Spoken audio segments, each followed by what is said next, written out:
ये मां दंतेश्वरी का वो क्षेत्र है जहां माता की 52 शक्तिपीठों में से एक शक्तिपीठ विराजमान है।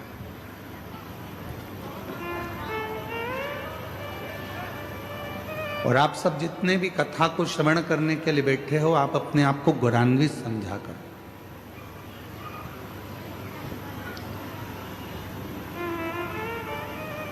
आप अपने आप को गौरवान्वित समझो, अपने आप को गौरवान्वित मानो कि आपका जन्म कोई साधारण सी जगह पर नहीं हुआ, उस बस्तर क्षेत्र में हुआ है जिस बस्तर क्षेत्र में स्वयं शंकर भगवान कहीं ना कहीं किसी ना किसी रूप में विराजमान। वो कहीं ना कहीं किसी ना किसी रूप में है, बैठे हैं।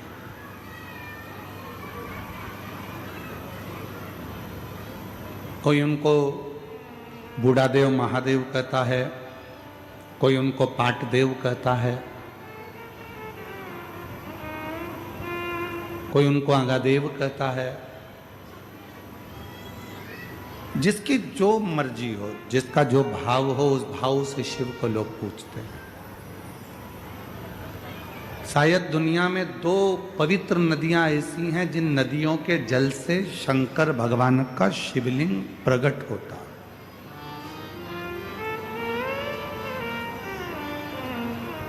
जितने आस्था चैनल के श्रोता हैं, जितने फेसबुक यूट्यूब के श्रोता हैं, जितने इस क्षेत्र में आप कथा के पंडाल में बैठकर कथा का रसतत्व ग्रहण कर रहे हैं, उन सभी श्रोताओं ने अगर वेदों का, शास्त्रों का अध्ययन किया होगा, पढ़ा होगा,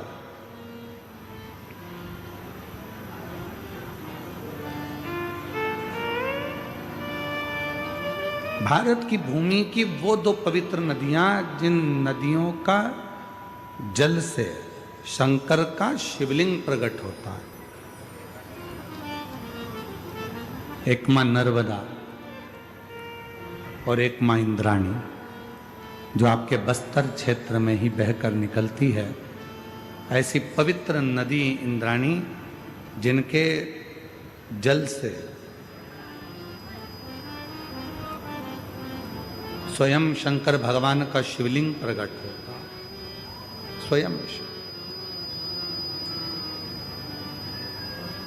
और आज कहने में पीछे नहीं हटेंगे, पूरे बस्तर की भूमि को यदि खोद कर देखा जाए, या पूरे बस्तर की भूमि को खोद लिया जाए, या पूरी बस्तर की भूमि के एक एक अंश को यदि निकाल कर देखा जाए, तो पूरी भूमि पर कोई मिले चाहे ना मिले, पर पूरे बस्तर की भूमि में खुदाई में मेरे शंकर भगवान का शिवलिंग जरूर मिलेगा। यहाँ पूरी भूमि शिव की, पूरी धरा शंकर भगवान की। ऐसी कोई भूमि नहीं है, बस्तर का कोई ऐसा क्षेत्र नहीं है जहाँ शिव नहीं है। या पूरी क्षेत्र में, पूरी बस्तर के पूरे क्षेत्र में भगवान शंकर, भगवान शिव ही भगवान शिव है। और बहुत जितने 52 शक्तिपीठ हैं, उन शक्तिपीठ में जाना सरल है, 52 शक्तिपीठ में पहुंचना सरल है, पर सबसे कठिन अगर कोई शक्तिपीठ है तो मां दंतेश्वरी का शक्तिपीठ है। जब तक मां दंतेश्वरी आज्ञा ना करे, तब तक कोई दंतेवाड़ा आ ही नहीं सकता।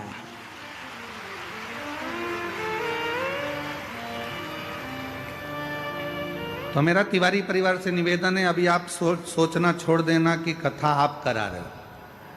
और ये भी मत सोचना, आप भी अगर कोई लगे हो खत्ता में, सेवा कर रहे हो, चाकरी कर रहे हो, आराधना कर रहे हो, साधना कर रहे हो, व्यवस्था कर रहे हो, तो आप भी छोड़ देना कि कथा हम करा रहे हैं, हम मेहनत कर रहे हैं, हम खड़े हुए हैं। ना ना ना ना, ये कथा स्वयं मां दंतेश्वरी करा रही हैं, और ये कथा की आयोजक भी वही हैं, और इस कथा को करने वाली भी, और कराने वाली और सुनने वाली भी वही है। तो आपको रम नहीं, ये उसी की देन है, उसी की कृपा है, उसी की करुणा है, उसी की दया है, उसके सिवा कोई नहीं कर सकता। ये वही कर रही है। माँ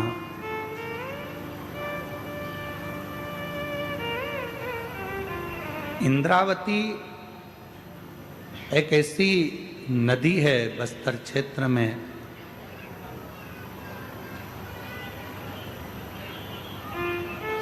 आप लोग तो आपके क्षेत्र की नदी को जानते ही होंगे, जिस नदी का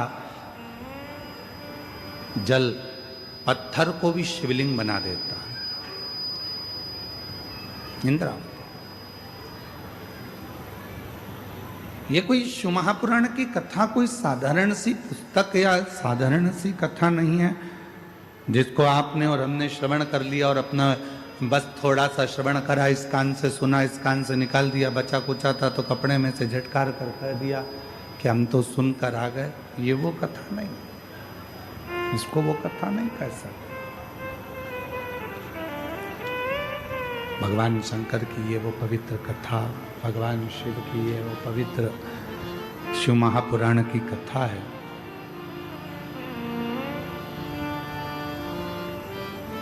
जो मनुष्य के जीवन के सारे दुखों को, सारे कष्टों को मिटा देती है। कथा पंडाल में अगर आप पहुंचे हो, कथा पंडाल में यदि कथा को श्रवण करने के लिए आप पहुंचे हो और कथा सुनने के लिए यदि आप पहुंचे हो, बैठे हो, तो याद रखना यहाँ से खाली नहीं जाओगे।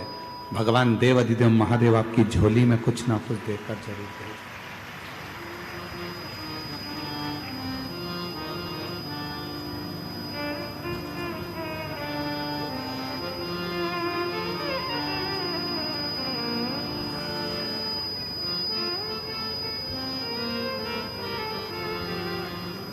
मत कुछ कृपा करे।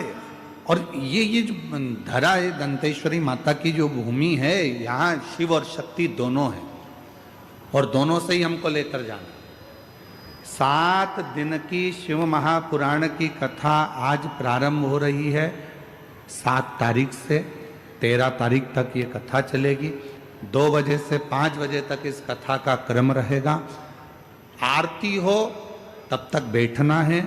आरती जैसे ही पूर्ण हो, खड़े हो, फिर वापिस से एक बार झुककर उस भूमि को नमन करना, उस भूमि की रज को, मिट्टी को अपने हृदय से लगाना और प्रणाम कर कर कहना, बाबा मेरा ये दुख है, इसको काट देना।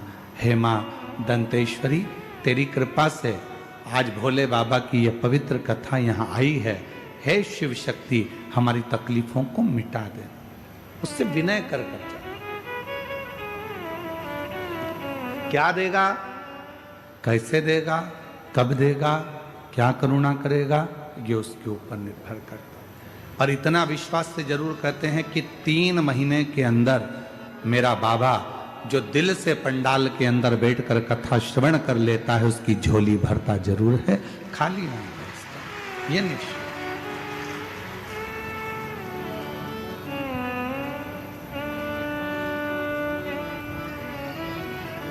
वो कहते हैं ना, आपके ऊपर निर्भर करता है। जियो, बहुत कीमती शरीर मिला है, ये शरीर वापिस नहीं मिलने वाला है। मेरी जीजियों, मेरे जीजाओं और मां दंतेश्वरी के धाम में रहने वाली मेरी आद्य शक्तियों और यहाँ पर विराजमान सभी मेरी बेटियों, बेटाओं, मेरी माताओं, मेरे बुजुर्ग, माता पिता तुल्य आप सब विराजमान। बहुत कीमती शरीर है।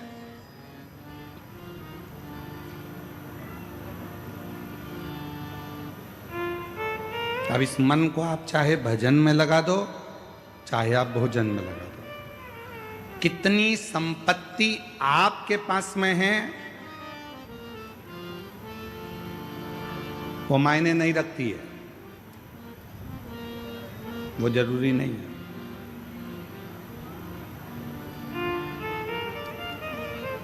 कितना पैसा तुम्हारे पास बढ़ गया वो मायने नहीं रखाता। आपके पास में कितनी प्रतिष्ठा है, कितनी इज्जत है, कितना वैभव है, कितना धन है, कितनी संपत्ति है, कितनी जमीन है, कितने तुम्हारे पास में वैभव है, कितनी गाड़ियां हैं, कितना धन है, कितनी संपत्ति है, वो मायने नहीं रखाता है। शिव महापुराण की कथा कहती है सबसे ज्यादा मायना रखाता है संपत्ति हो चाहे ना हो, गाड़ी हो चाहे ना हो, वैभव हो चाहे ना हो, चाहे तुम्हारे पास में जमीन हो चाहे ना हो, पर जिस जगह पर रह रहे हो और जिस अवस्था में रह रहे हो तुम्हारे चेहरे पर स्माइल होना जरूरी है। बाकी के कुछ है कि नहीं है उससे मतलब कोई मतलब। तुम कितने, हमने कई लोगों को देखा, अभी अभी एक हमने अखबार में पढ़ा था कुछ दिन पहले कि एक बड़े सारे संत ने खुद को मार लिया, सुसाइड कर लिया। क्यों? कारण क्या है? वैभव है, धन है, दौलत है, संपत्ति है, सत्ता है, सब कुछ है, पर व्यक्ति अंदर से खुश नहीं है।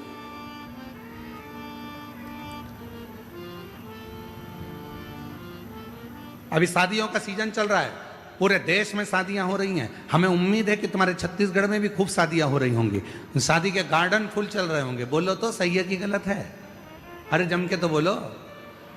खूब जोरदार माल निपटा रहे हो गए अभी तो तुम, गुलाब जामुन, गाजर का हलवा और खूब जोरदार ने अच्छे अच्छे आइटम, खूब जोरदार ठेहुआ, टीका, सब बढ़िया बढ़िया खा रहे होगे। पानी पतासा, छम्मक, लड्डू सब निपटा रहे होगे। शादियों का सीजन चल रहा है। लड़की को विदा करते हैं तो बेचारे दूल्हे से बार बार आकर कहते हैं हमारी बेटी को खुश रखना, हमारी बेटी को खुश रखना, हमारी बेटी को खुश रखना।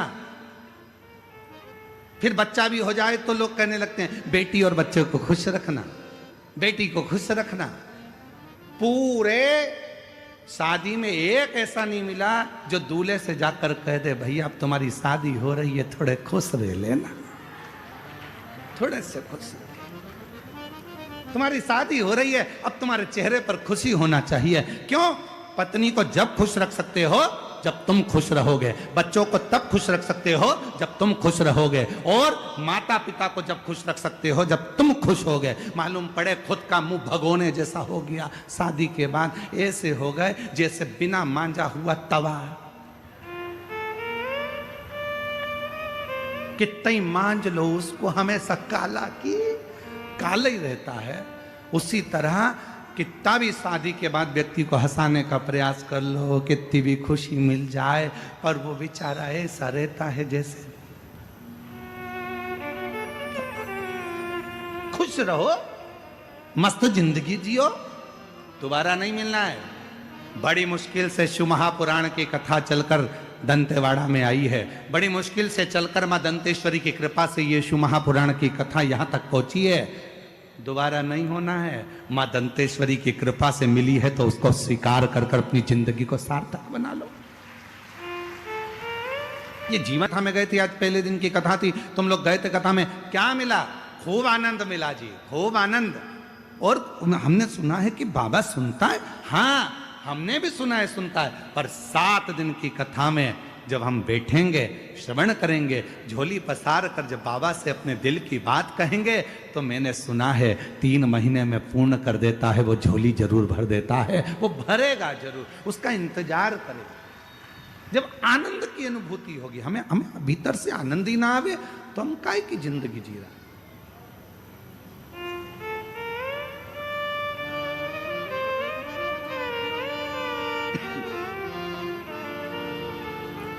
चेहरे की रौनक बता देती है कि आपके घर में आप खुश हैं कि नहीं।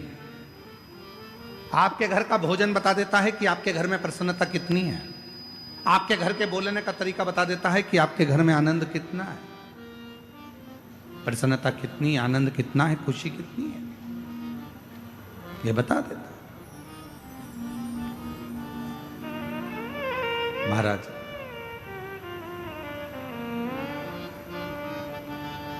मेरा निवेदन है मेरी जीजियों से, जितने आस्था चैनल पर कथा श्रवण कर रहे हैं, जितने फेसबुक यूट्यूब पर कथा श्रवण कर रहे हैं, और जितने इस पवित्र शिव महापुराण की कथा में बैठकर कथा को श्रवण कर रहे हैं, गीतम दंतेवाड़ा की इस पवित्र धरा से,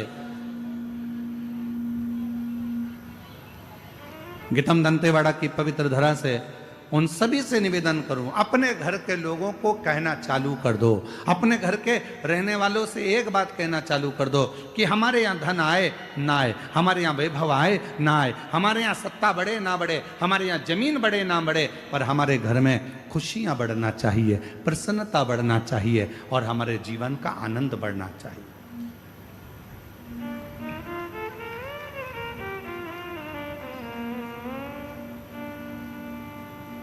हमारे जीवन का एक आनंद बढ़े और वो आनंद हमें परमात्मा के करीब में लेकर जाए।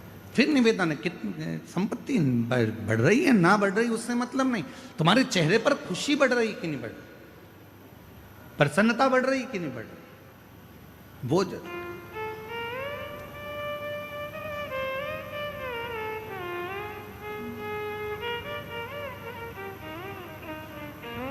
शिव कथा कह रही है, भगवान शंकर का पवित्र चरित्र कह रहा है, शिव महापुराण की कथा कह रही है, भगवान देवादिदेव महादेव का पवित्र चरित्र कह रहा है कि एक देवराज नाम का ब्राह्मण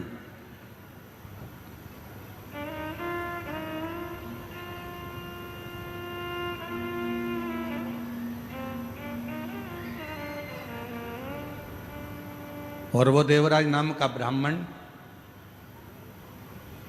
जो ना कभी मंदिर गया, ना कभी देवालय गया, ना कभी शिवालय गया, ना कभी कोई सत्संग में, कभी कोई भजन में, कहीं नहीं, केवल उसकी माता जो थी वो शिव भक्त थी, वो भगवान शंकर को एक लोटा जल रोज चढ़ाती थी, वो शिव की आराधना में डूबी रहती थी, वो भगवान शंकर की भक्ति करती रहती थी।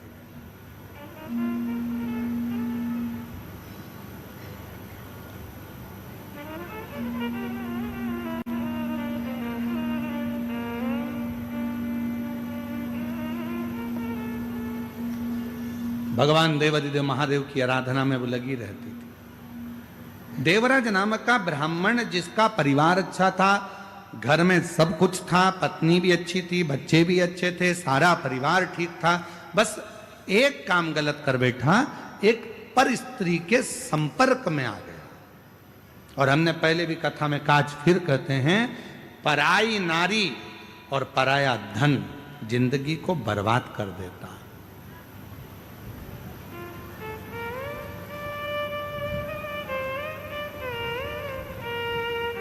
घर में धर्म पत्नी है, उसका सम्मान करो, इज्जत करो, अच्छी वाणी में उसको आदर के वचन बोलो। घर में बच्चे हैं, उनको संभालो, आदर के वचन बोलो, सम्मान करो, सत्कार करो उसका। दूसरी नारी को आप इतना आदर देते हो, इतना प्रेम से बोलते हो, इतना स्नेह से बोलते हो, उतना ही प्रेम और स्नेह से घर की नारी से बोल लो ना, तो तुम्हारे लिए घी की चुपड़ी हुई रोटी रोज लाके धर दे, इतने प्रेम से।